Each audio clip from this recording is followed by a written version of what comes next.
Good morning बच्चों। चलिए देखिए, पिछले लेक्चर में हमने आप लोगों को एक क्वेश्चन दिया था, बोला था होमवर्क में आप लोग करके आना। उसी क्वेश्चन के ऊपर हम लोग डिस्कशन स्टार्ट करते हैं और आगे क्या करते हैं अपना।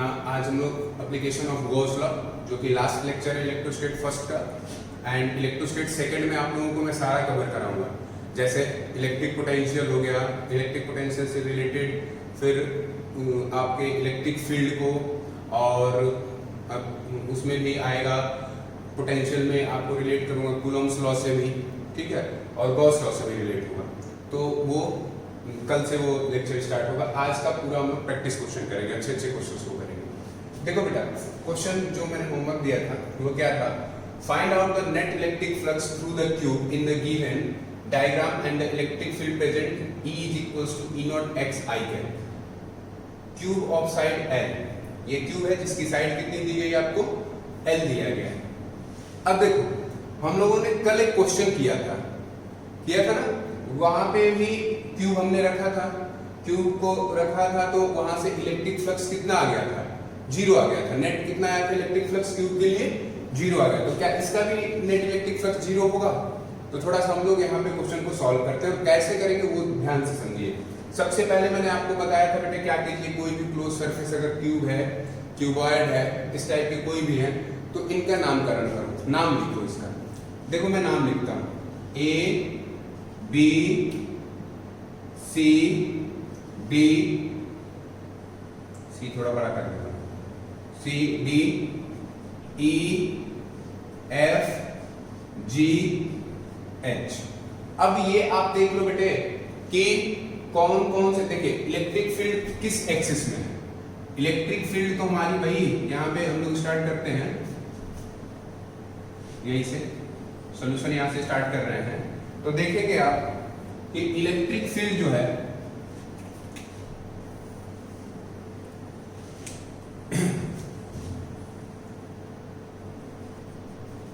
Electric field is in x axis. Electric field किस में प्रेजेंट है, एक्स एक्सिस में प्रेजेंट है। अब आगे हम लोग क्या करेंगे, साइड, जितनी भी साइड है क्यूब के, उनके एरियल वेक्टर देख लेंगे और इलेक्ट्रिक फील्ड में एंगल देख लेंगे और उससे फ्लक्स निकालते चले जाएंगे। देखो बेटा ध्यान देना, जो हम लोग कल क्यूब के लिए किए थे उसी के ऊपर थोड़ा सा ध्यान देना, मैं आज भी विजुलाइज आपको कराता हूं। जो साइड मेरी, देखो ये वाली पीछे वाली जो साइड है, जिसको मैं ये शैडो कर रहा हूं, ठीक है,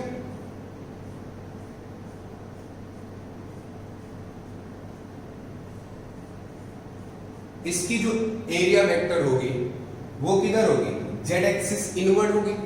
किधर होगा, ए बी सी डी के वजह से जो एरिया वेक्टर होगा वो एरिया वेक्टर की वैल्यू कितनी हो जाएगी, एरिया वेक्टर की वैल्यू हो जाएगी area of side A B C D is L square, क्योंकि साइड का स्क्वायर होता है L square into L square, sorry L square हो जाएगा उसकी एरिया, और डायरेक्शन क्या हो जाएगा, इनवर्ड जेड एक्सिस। किधर हो जाएगा बेटा, इनवर्ड जेड एक्सिस। तो यहां से लिखना स्टार्ट करते हैं, एक ही बार में लिखेंगे, एक ही बार आपको समझा देते हैं। तो इससे तो आपको समझ में आएगा कि ए बी सी डी की जो एरिया वेक्टर होगी वो किधर होगी, इनवर्ड जेड एक्सिस होगी। अब हम लोग दोबारा से देखते हैं, मैं इसको मिटा दे रहा हूं,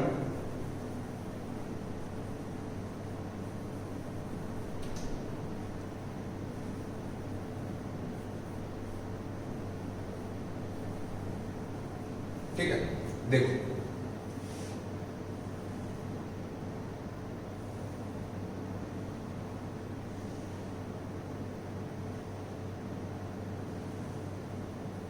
इसमें अब टाइम पास नहीं करेंगे बेटा, फटाफट देखिए, ठीक है।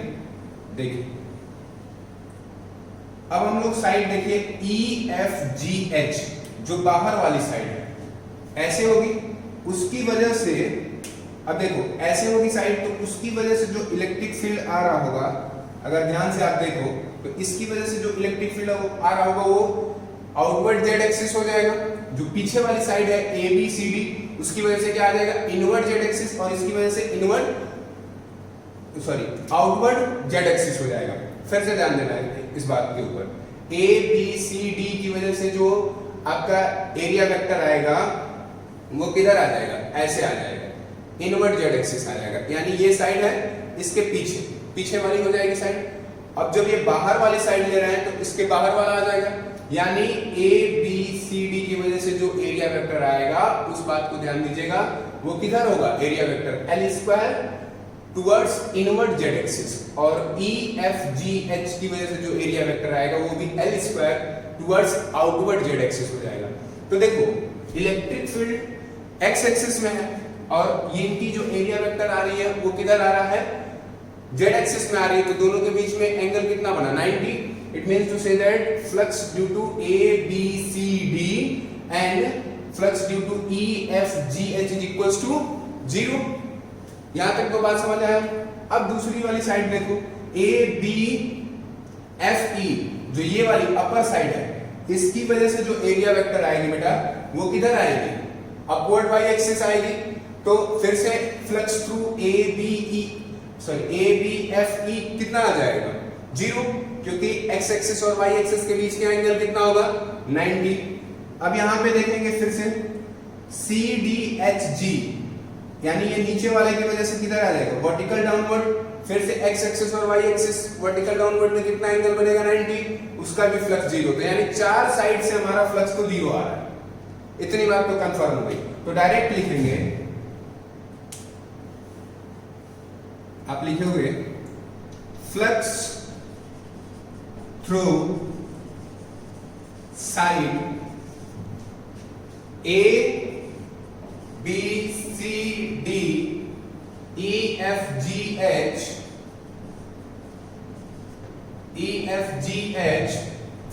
And then A B F E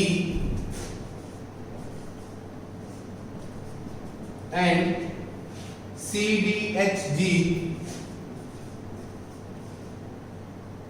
flux through side A B C D E F G H, फिर A B F E and then C D H G is 0। क्यों, आपको पता है angle between electric field and area vector is 90, तो आप लिख भी सकते हो due to angle between E and area vector is 90 degree. Okay, यहां तक बात समझ में आ गया। अब हम लोग सोचेंगे किसके विषय में, ए ई एच डी के बारे में सोचेंगे, या ए डी एच ई के बारे में सोचेंगे। यानी देखिए ध्यान से देखना बेटा, फिर से एक बार ध्यान देना, ये वाली साइड है तो इसकी वजह से जो एरिया वेक्टर आएगा वो इधर आएगा। It means to say that area vector इधर आ रहा होगा एल स्क्वायर, और आपकी इलेक्ट्रिक फील्ड दोबारा से इधर होगी ई। फिर से साइड हम लोग देखेंगे कौन सी, बी सी जी एच को देखेंगे, यानी ये वाली को, तो इसकी वजह से एरिया वेक्टर इधर आ जाएगा एक्स एक्सिस में ही, यानी इधर क्या आ गया, एल स्क्वायर आ गया, और साथ ही साथ इधर ही क्या है, ई भी है। समझ आया यहां तक? तो देखो अब हम लोग यहां पे करेंगे, नीचे लिख रहे हैं, तो देखिए फ्लक्स थ्रू साइड, अब देखो साइड कौन सा ले रहे हैं बेटा, ए डी एच ई, तो कितना आ जाएगा।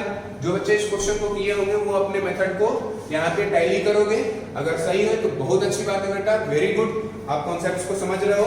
और जिनका कहीं बाय द वे मिस्टेक हो गया है वो अपने मिस्टेक्स के ऊपर ध्यान देंगे, ठीक है, ओके।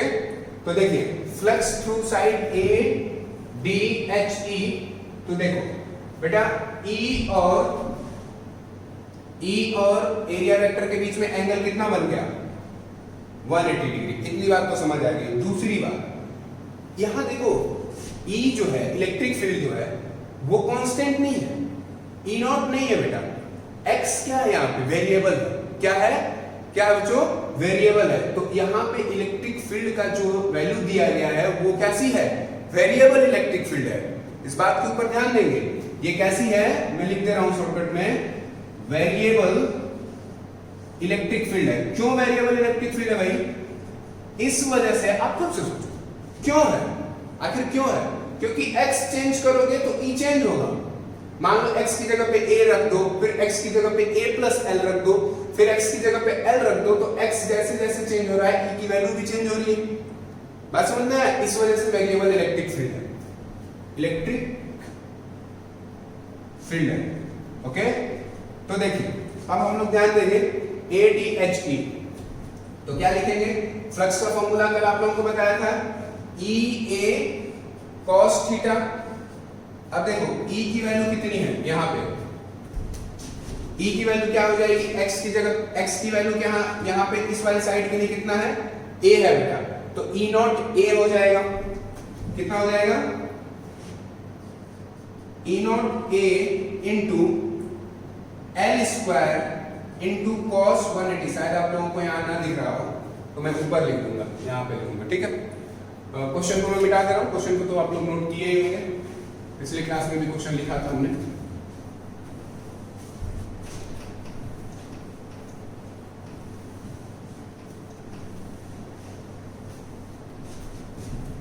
देखिए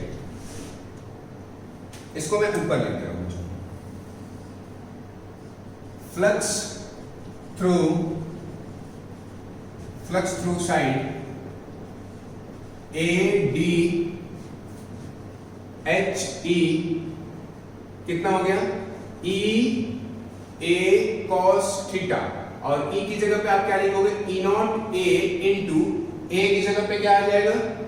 L square into cos 180। Okay, यहाँ साइड समझ में आ रही है आपको? L स्क्वायर, E और A के बीच में एंगल कितना बन रहा है? 180 डिग्री। E की वैल्यू आप लोग कैसे लिखोगे? E की वैल्यू क्या थी? यहाँ लिख रहा हूँ E is equals to E naught x I cap था। तो देखो x की जगह पे यहाँ पे x की वैल्यू क्या है? साइड ADHE के लिए A है, तो x की प्लेस पे मैंने A पुट कर दिया। कितना आ गया वैल्यू बेटा? E naught A L square minus का क्या आएगा? Minus E naught A L square. एक तो रिजल्ट ये हो गया इक्वेशन नंबर 1। ओके, अब फ्लक्स किससे एसोसिएट हो रहा है? BCGF से हो रहा है। तो देखेंगे next, flux through side BCGF। तो देखिए बेटा यहाँ पे E और L में एंगल कितना हो रहा है? 0 डिग्री हो रहा है, तो बिल्कुल आप लिखोगे EA cos 0 डिग्री। ओके, अब यहां पे ध्यान दीजिएगा, ध्यान दीजिए साइड कितनी थी? साइड ऑफ क्यूब आपको दिया गया था L। साइड ऑफ क्यूब कितना दिया गया था? L दिया गया था। आप लोग क्वेश्चन में चेक कर सकते हैं। तो देखो ये A हो गया और ये वाली वैल्यू कितनी हो गई? L हो गई। ये वाली वैल्यू कितनी हो गई? L हो गई। मैं रिप्रेजेंट कर दे रहा हूं, यहां से लेकर के ये जो पूरी वैल्यू हो गई यहां तक, ये कितनी हो गई? A plus L। कितना हो गया बच्चों? A प्लस L हो गया वैल्यू। तो देखिए अब E की जगह पे क्या आ जाएगा? E is equal to E naught A plus L। Okay, तो ध्यान दीजिए E naught A plus L into L square cos 0 की वैल्यू 1, तो क्या आ जाएगा? ध्यान से यहाँ पे देखोगे आप लोग, तो क्या आ जाएगा? E not L square A plus L। This is your equation number 2। ये आपका इक्वेशन नंबर क्या है? सेकंड है। अब नेट फ्लक्स के लिए क्या करोगे बेटा? नेट फ्लक्स के लिए जितने भी साइड्स हैं उनसे जितना फ्लक्स आ रहा है उसको क्या करोगे? जोड़ दोगे।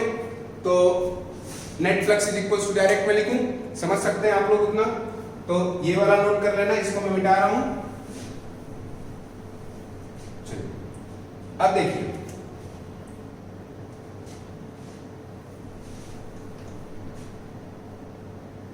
नेट फ्लक्स थ्रू क्यूब क्या हो जाएगा? देखिए ये बड़ी वैल्यू है, इसमें से छोटी वाली वैल्यू को क्या कर दीजिए? माइनस कर दीजिए। तो E not L square A plus L minus E naught L square A. Okay, यहां तक तो आपको बात समझ आ रहा होगा बेटा, यहां तक तो कोई दिक्कत नहीं होगा। ई नॉट एल स्क्वायर को कॉमन ले लो आप लोग, ई नॉट एल स्क्वायर कॉमन ले लीजिए, तो बचेगा क्या, ए प्लस एल माइनस ए। कितना बचेगा, ए प्लस एल माइनस ए, तो ए से ए कैंसिल आउट कर दीजिए, क्या हो गया, बचेगा क्या फिर से, यहां पे देखें आप लोग ध्यान से, तो ई नॉट एल क्यूब बच गया। दिस इज योर आंसर, यही आपका नेट फ्लक्स होगा, यही आपका क्या होगा, नेट फ्लक्स होगा। मैं दोबारा समझा देता हूं बेटा, कभी भी एक लॉजिक भी यहां से आपको सिखाऊंगा, कभी भी अगर वेरिएबल इलेक्ट्रिक फील्ड लेते हैं, कभी भी यदि आप वेरिएबल इलेक्ट्रिक फील्ड लेते हो तो याद रखना कि नेट फ्लक्स जीरो नहीं आएगा। हाँ, अगर यहीं पे कांस्टेंट होता तो ऑब्वियस सी बात है जीरो आता, कहीं पर भी इस क्यूब को रख लीजिए आप, इलेक्ट्रिक फील्ड अगर कांस्टेंट है तो नेट फ्लक्स जीरो आ जाएगा, अगर वेरिएबल है तो नहीं आएगा। इस बात को अपने दिमाग में अच्छे से बिठाओगे, क्या कि अगर वेरिएबल इलेक्ट्रिक फील्ड है तो क्लोज सरफेस से नेट फ्लक्स जीरो नहीं आता है, अगर कांस्टेंट इलेक्ट्रिक फील्ड है तो नेट फ्लक्स क्या हो जाएगा, जीरो आ जाएगा। ओके, इसके बाद इस क्वेश्चन को मुझे लगता है आपको समझ में आ गया होगा। नेक्स्ट क्वेश्चन के ऊपर चलते हैं, गॉस लॉ के ऊपर, ठीक है, जो अपना आज का टॉपिक है, और बहुत अच्छे अच्छे क्वेश्चंस को आज हम लोग डिस्कशन करेंगे।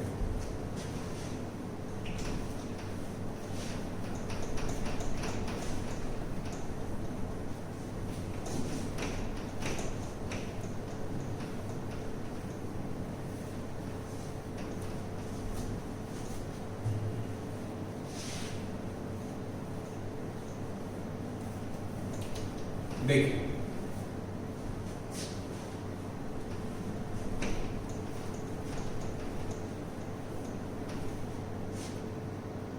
नेक्स्ट क्वेश्चन में लिख रहा हूं, लाया हूं मैं आप लोगों के लिए। हाँ, ये गॉस लॉ के क्वेश्चन से बेटे, फ्लक्स के ये क्वेश्चन बचा हुआ था इसलिए मैंने उसको कराया, ठीक है। Suppose there is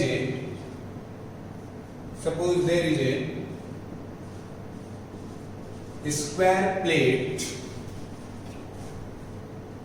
whose side A and a charge Q and a charge Q। यदि आप लोगों को बेटा थोड़ी सी अगर उसमें प्रॉब्लम होती होगी, ये जो हम लोग लिखते हैं उसमें, तो मैं क्वेश्चन को बोलता भी हूं, तो ध्यान दीजिएगा।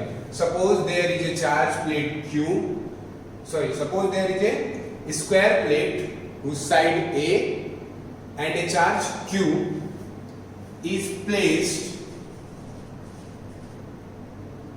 A by 2 height above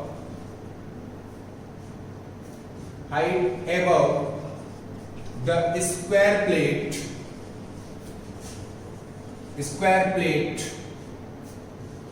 in diagram, then find out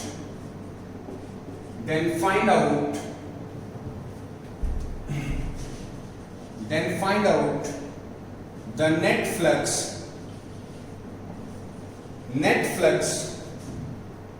through the square plate।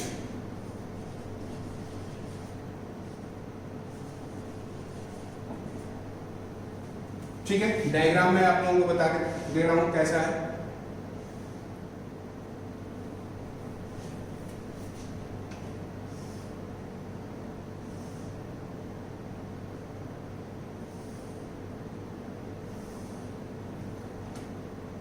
ठीक है ना बेटा, ऐसे रखा गया है, इससे इसके सेंटर से कुछ a/2 पे कितना a/2 हाइट पे चार्ज कितना रखा गया है, Q रखा गया है। ओके, स्क्वायर साइड कितना है, A, ठीक है ना। तो आप लोग इस क्वेश्चन को करने की कोशिश कीजिए। देखो मैं क्वेश्चन को एक बार विजुलाइज कराता हूँ।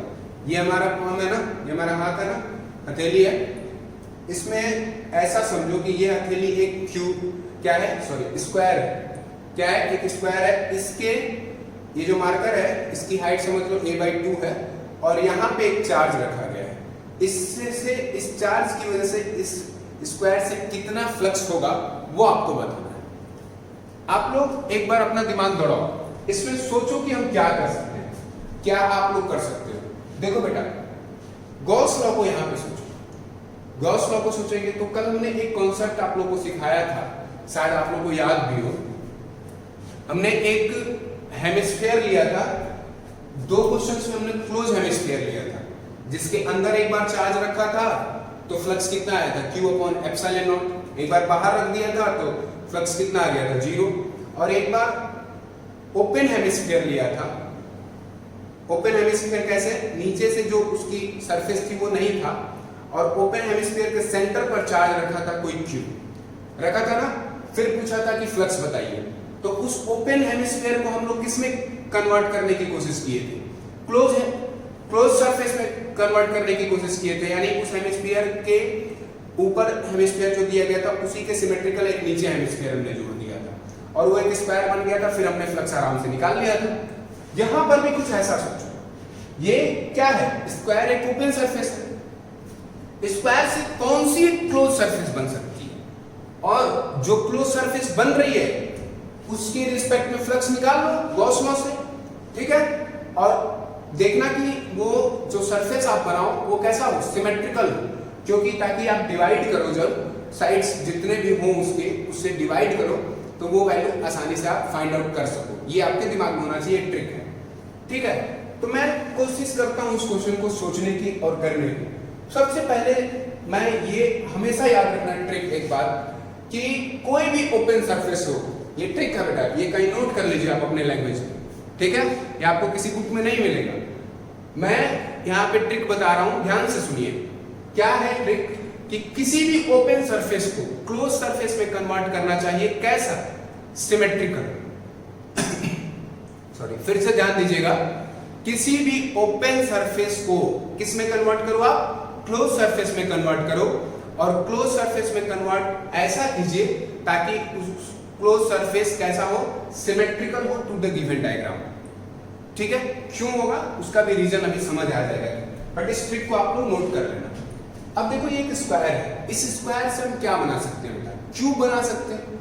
और सोचो कि अगर हम क्यूब बनाए तो जितने भी साइड क्यूब के होंगे, अगर सभी क्यूब के साइड की वैल्यू कितनी हो जाए, a हो जाए, तो 6 साइड, सॉरी क्यूब का अगर ध्यान दो तो एक साइड डाउनवर्ड वाला, एक अपवर्ड, दोनों ये, फिर दोनों ये, ठीक है।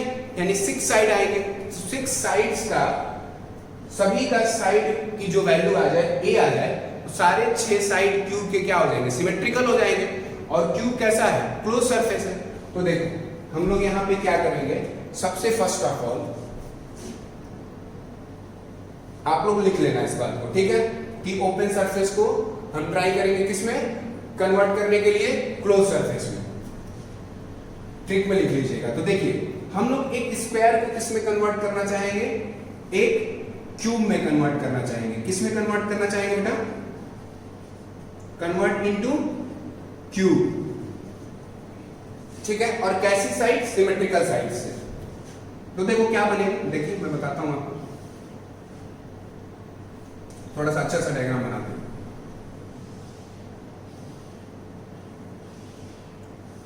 ओके,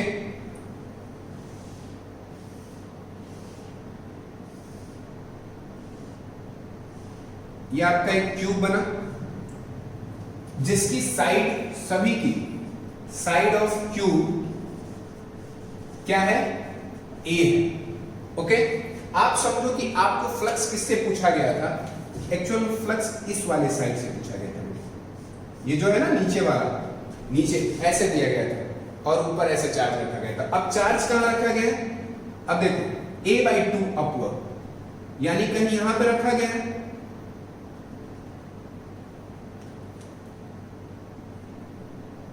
ठीक है ना। ये कितनी इसकी डिस्टेंस है, a/2। a/2 का रहने का सेंस क्या हो गया, सेंटर ऑफ ट्यूब पे रखा गया है। ये a/2 अगर ना भी देता, कहीं और भी रखता, तो भी कोई फर्क नहीं पड़ता फ्लक्स के ऊपर, तो भी कोई फर्क नहीं पड़ता फ्लक्स के ऊपर। बट यहाँ पे क्या है, सेंटर पर क्या रखा गया है, Q चार्ज रखा गया है। तो देखो मैं क्या करूंगा, फ्लक्स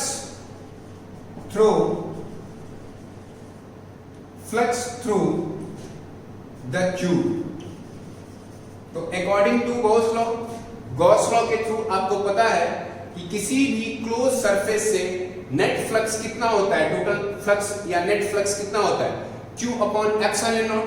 कितना होता है बच्चों, Q अपॉन एप्सिलॉन नॉट। यहां पे लिख दे रहा हूं, ड्यू टू क्लोज सरफेस की वजह से हम लोग ऐसा लिख रहे हैं, ठीक है ना। ट्यूब क्या है, एक क्लोज सरफेस है, तो उससे नेट फ्लक्स कितना आएगा, Q अपॉन एप्सिलॉन नॉट। अब सोचो कि जो ये नीचे वाली साइड है, ऐसे कितने साइड है ट्यूब में, 1 2 3 4, पीछे वाला 5 और ये वाला 6 सिमेट्रिकल साइड्स हैं। तो यदि 6 साइड से टोटल फ्लक्स कितना आता है, Q बाई एप्सिलॉन नॉट, यानी 6 साइड से अगर कितना आता है, Q बाई एप्सिलॉन नॉट, यानी 6 side of Q associate flux Q upon epsilon naught, then one side, और वो वन साइड कौन सी है, नाम दे सकते हो आप, A B C D E F G H। तो side one, then one side of Q A B C D associate flux 1/6 into Q upon epsilon naught। मैं यहाँ पे भी लिख देता हूँ बेटा, ताकि आप लोगों को दिखाई दे अच्छे से। क्वेश्चन को मिटा रहा हूँ, ठीक है ना। अगर 6 साइड से टोटल फ्लक्स कितना आता है, Q अपॉन एप्सिलॉन नॉट आता है, तो वन साइड से, then one side of Q A B C D associate या generate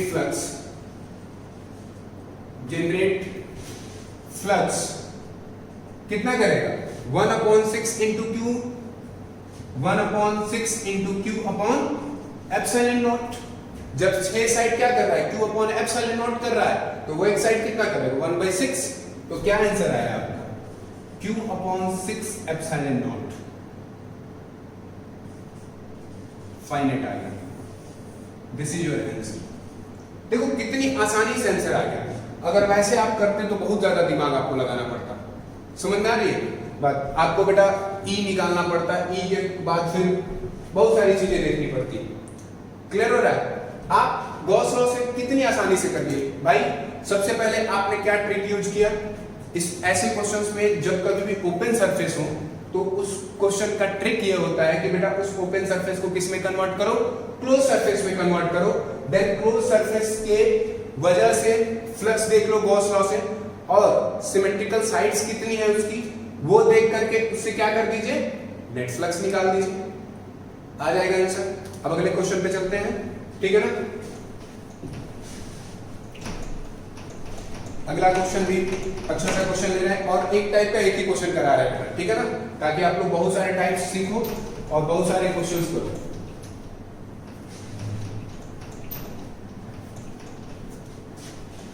और ध्यान दीजिएगा, एक्चुअल में क्या है कि थोड़ा सा टॉपिक इधर उधर हो गया है। तो इधर उधर कहने का सेंस कि पोटेंशियल एससी वर्मा में फर्स्ट चैप्टर में है, यानी जो इलेक्ट्रोस्टैट के फर्स्ट चैप्टर में है, और कुछ बुक्स में सेकंड चैप्टर में है।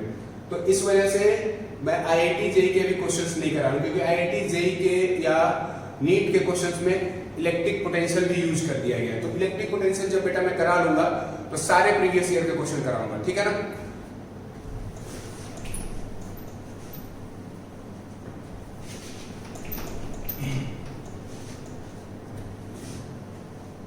अब नेक्स्ट क्वेश्चन की तरफ चलते हैं।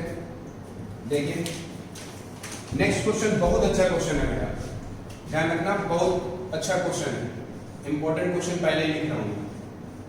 यहां पे आप डबल ट्रिक लगा सकते हो, 2 ट्रिक से ही होगा।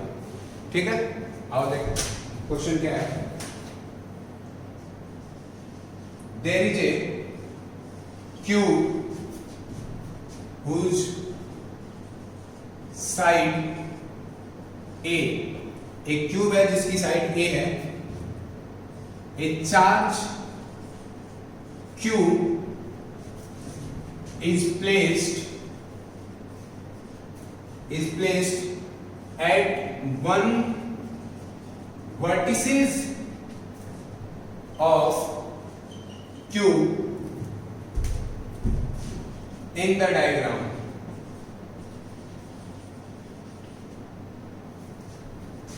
Find out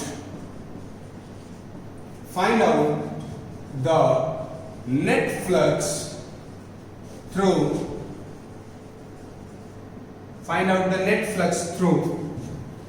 one bottom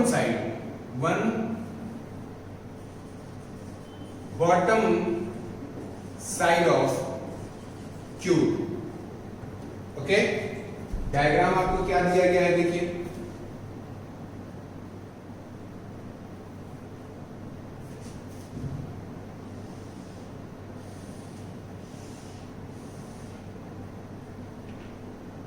टेढ़ा हो गया।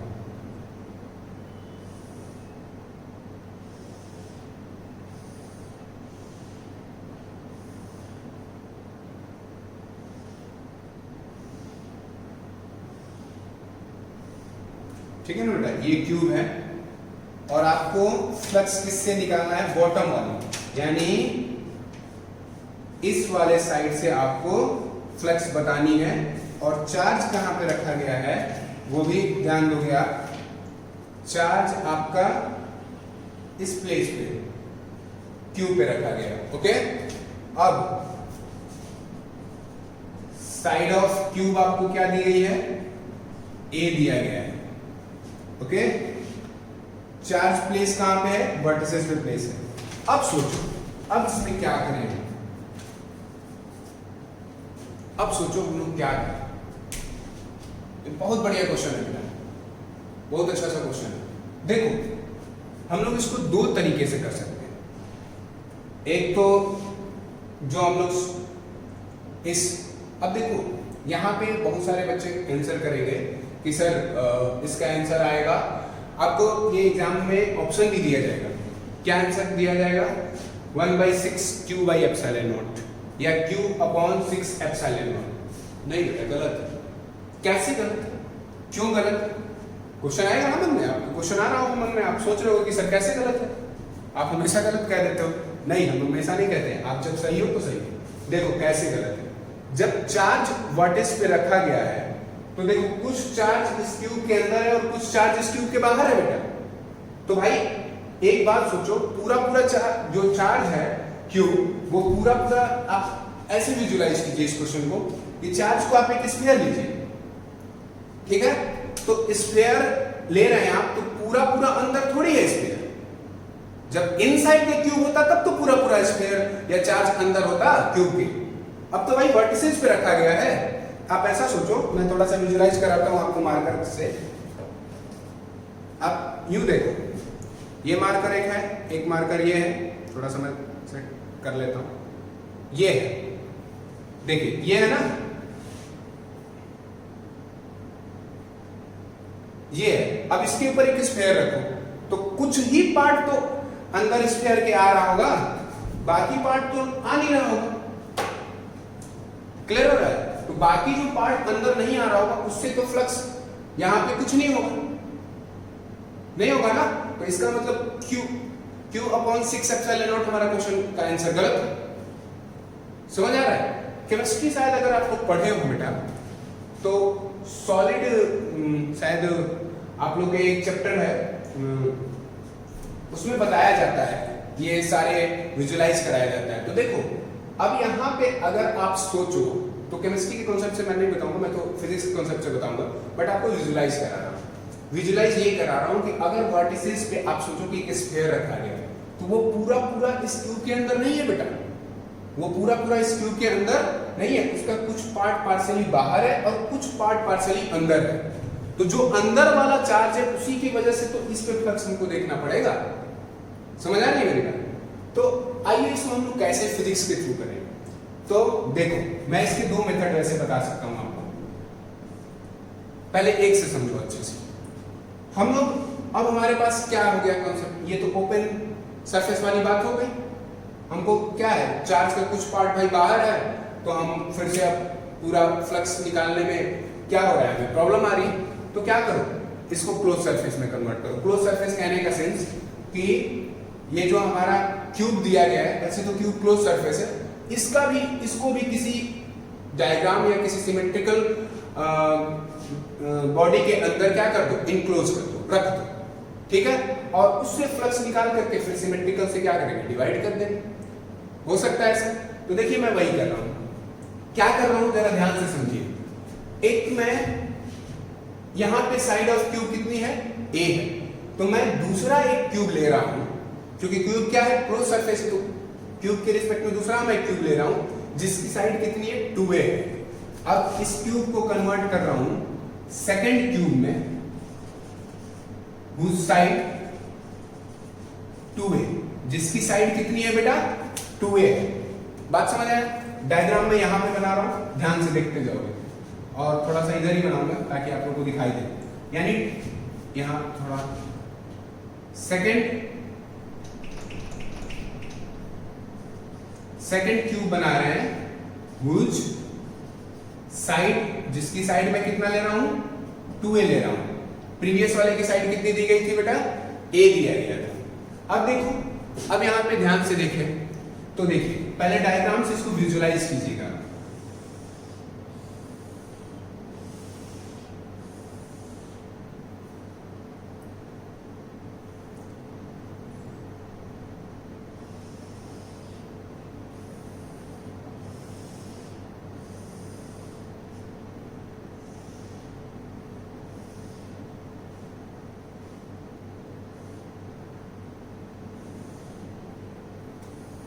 ये बड़ा सा एक क्यूब बना जिसकी साइड कितनी है बेटा, side of new cube 2a।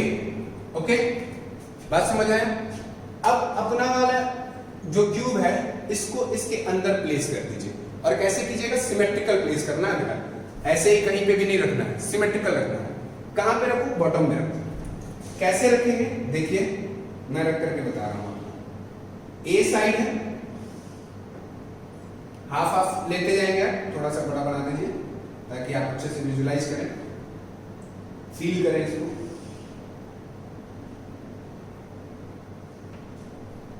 देखो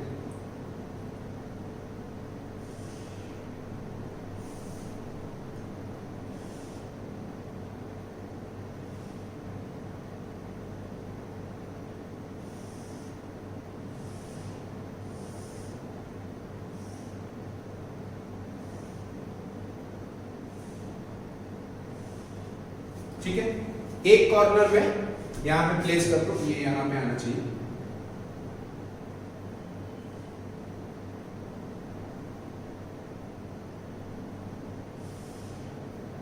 ठीक है, ये हमारा ये है। अब यहां पे चार्ज हमारा कितना था बेटा, जो हमको गिवन, ये हमारा क्यूब गिवन वाला है जिसकी साइड कितनी है, a है, जिसकी साइड कितनी है हमारे पास, a है, और यहाँ पे चार्ज कितना रखा गया है, q। अब ये q क्या है, जो बड़ा वाला क्यूब है उसके इनक्लोज हो गया, पूरी तरह से अंदर अंदर हो गया। इतनी बात समझ आया? तो अब हमको फ्लक्स किसके थ्रू बताना है, इस वाले के थ्रू बताना है। बात समझ में आ रहा है? इस वाले के थ्रू बताना है। तो हम लोग क्या करेंगे, सबसे पहले फ्लक्स निकालेंगे बड़े वाले क्यूब के थ्रू।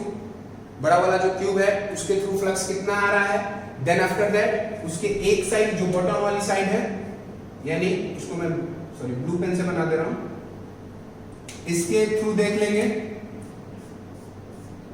और उसका जो हमारा गिवन वाला जो जिससे हमको फ्लक्स निकालना है उसका नाम हम दे देते हैं A B C D।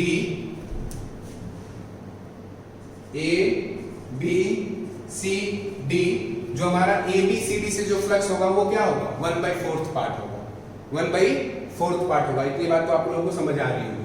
तो देखिए मैं यहाँ पे सोल्यूशन करता हूँ। बेटा अब ये डायग्राम मिटा दो तो भी चलेगा, आप लोगों को समझ आ गया होगा।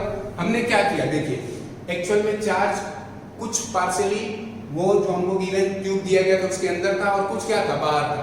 तो हमने क्या सोचा कि इसकी वजह से तो फ्लक्स हमको निकालने में क्या हो जाएगा, प्रॉब्लम आ जाएगी। तो हमने क्या किया कि एक बड़ा ट्यूब लिया, उस बड़े ट्यूब के अंदर इस छोटे वाले ट्यूब को क्या कर दिया, रख दिया।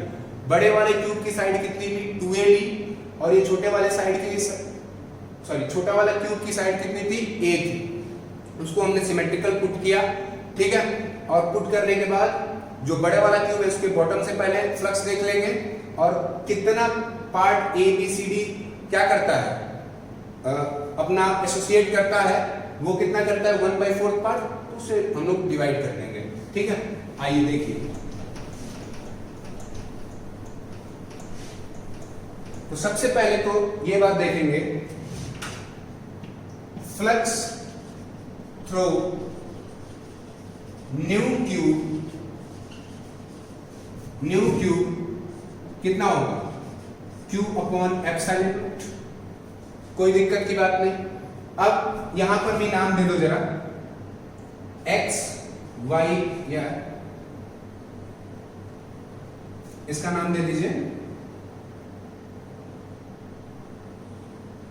U V W X, ठीक है, U V W X। तो देखिए अब फ्लक्स थ्रू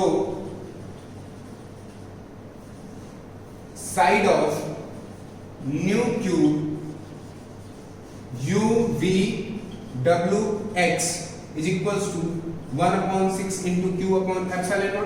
छठा पार्ट होगा ना, 6th पोर्शन होगा उसका, तो कितना आएगा बेटा, Q/6ε0 आ जाएगा। यहां तक बात समझ में आया। अब हमारा जो गिवन क्यूब था वो क्या होगा, ये जो बॉटम वाला पोर्शन होगा उसका 1/4 पार्ट होगा, उसका क्या होगा 1/4। देखो इसका एक और तरीका, अगर जिस बच्चे को नहीं समझ में आया होगा, जो नीट वाले बच्चे होंगे उनके लिए मैं बता रहा हूं। देखो यहाँ पे साइड कितनी दी गई थी बेटा, मेरे को a दिया गया था, तो इसकी वजह से एरिया निकाल लो, तो a² आ गया। 2a की वजह से जो एरिया निकाल लो वो कितना आ गया, 4a² आ गया। तो 1/4 पार्ट हुआ ना छोटा वाला क्यूब बड़े वाला क्यूब के रिस्पेक्ट में, समझ आ गया ना। तो इस बात को गौर करना। तो देखिए फ्लक्स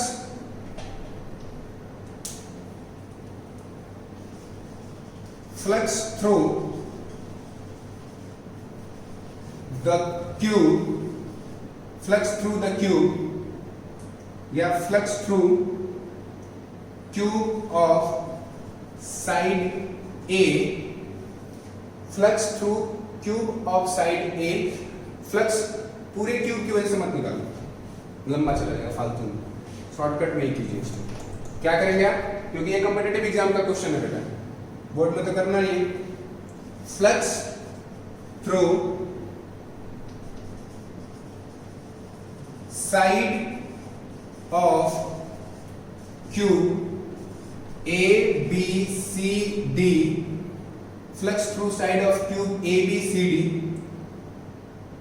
यानी गिवन क्यूब भी लिख सकते हो, इज इक्वल्स टू क्या हो जाएगा 1/4 पार्ट ऑफ क्या हो जाएगा U V W X।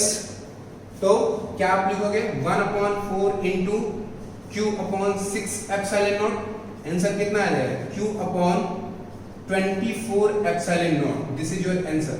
यहां पर भी लिख दे रहा हूं, अगर दिखाई ना दे रहा हो नीचे तो 24ε0, ये आपका आंसर होगा। कितना आंसर आया, Q/24ε0 आंसर आया बेटा। समझे बात को।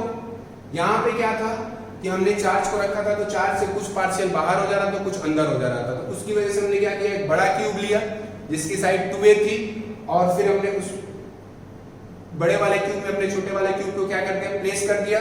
फिर बड़े वाले क्यूब के बॉटम वाले साइड से हमने क्या देख लिया, फ्लक्स देख लिया।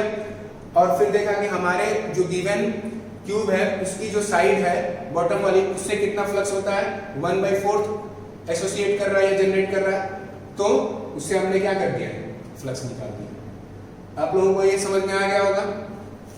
अब चलते हैं